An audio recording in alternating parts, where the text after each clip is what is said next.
तो चलिए देखिए, आज हम लोग देखने वाले हैं क्लास जो है आपका 12th का केमिस्ट्री का जो है 2024 में एग्ज़ाम होने वाला है, उसी का सब्जेक्टिव प्रश्न। ठीक है, तो हम लोगों ने 1 से लेकर 6 तक प्रश्नों को कंप्लीट कर लिया। ठीक है, यदि आपने उस वीडियो को नहीं देखा है तो हमारे चैनल पर प्लेलिस्ट बना हुआ है क्लास 12th केमिस्ट्री सब्जेक्टिव प्रश्न। ठीक है, यहाँ पे जो है आपको 50 ऑब्जेक्टिव प्रश्न मैं कराने वाला ठीक हूँ, जो कि गेस किया हुआ है।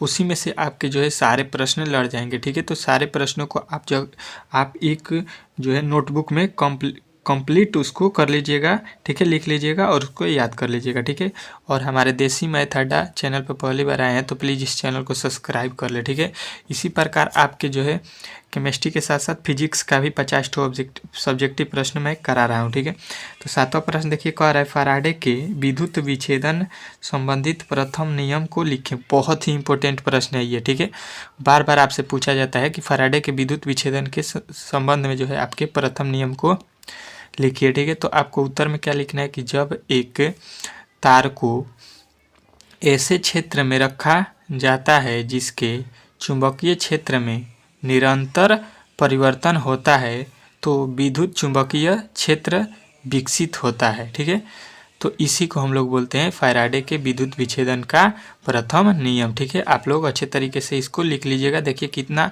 सटीक और कितना छोटे में मैंने उत्तर इसको बनाया है। ठीक है, कि जब एक तार को ऐसे क्षेत्र में रखा जाता है जिसके चुंबकीय क्षेत्र में निरंतर परिवर्तन होता है तो विद्युत चुंबकीय क्षेत्र विकसित हो जाता है। उसी को हम लोग बोलते हैं फैराडे के प्रथम नियम। ठीक है, चलिए दूसरा प्रश्न आपके सामने आ चुका है। यहाँ पे कह रहा है एंजाइम उत्प्रेरक क्या है। बहुत ही इंपॉर्टेंट प्रश्न है ये, आपके पेपर के दृष्टिकोण से बहुत ही इंपॉर्टेंट प्रश्न है। ठीक है, तो आपको याद रखना है कि एंजाइम उत्प्रेरक जो है एंजाइमों में मिलकर उत्प्रेरक को बढ़ा देने वाले तत्व एंजाइम उत्प्रेरक कहलाते हैं। ठीक है, यदि अभिक्रिया में भाग नहीं लेता है किंतु क्रिया की गति को बढ़ा देता है उसको हम लोग एंजाइम उत्प्रेरक कहते हैं। ठीक है, ये आपको अच्छे तरीके से समझ में आ गया होगा।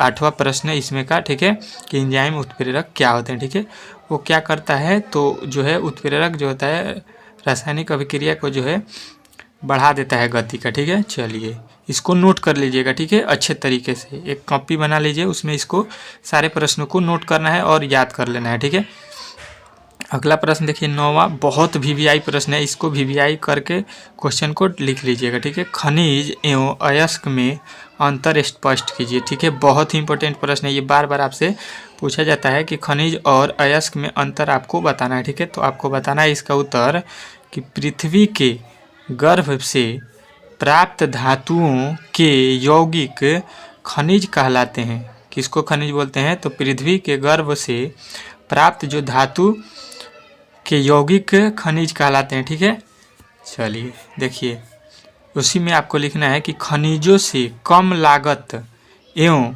सुविधापूर्वक प्राप्त धातु अयस्क कहलाते हैं। ठीक है, मतलब हम लोग जो है अयस्क कैसे प्राप्त करते हैं तो खनिजों से कम लागत माने कम खर्चा में और सुविधापूर्वक का मतलब होता है आसानी से। आप लोग लिख सकते हैं कि खनिजों से कम खर्च और आसानी से प्राप्त धातु अयस्क कहलाते हैं। ठीक है, इसी प्रकार भी आप लोग इसको लिख सकते हैं। ठीक है, चलिए अगला प्रश्न देखिए आपके सामने आ चुका है। 10वां प्रश्न कह रहा है इंटर हाइलोजन से आप क्या समझते हैं। बहुत ही इंपॉर्टेंट प्रश्न है। क्या कह रहा है, इंटर हाइलोजन से आप क्या समझते हैं। ठीक है, 2 उदाहरण भी दीजिए। इसके 2 उदाहरण बताना है आपको इंटर हाइलोजन का। ठीक है, तो सबसे पहले आपको बताना है कि इंटर हाइलोजन रेफ्रिजरेटरों तथा एयर कंडीशन में प्रशीतक के रूप में प्रयोग किए जाते हैं। ठीक है, इंटर हाइलोजन जो है आपको बताना है कि इंटर हाइलोजन रेफ्रिजरेटरों तथा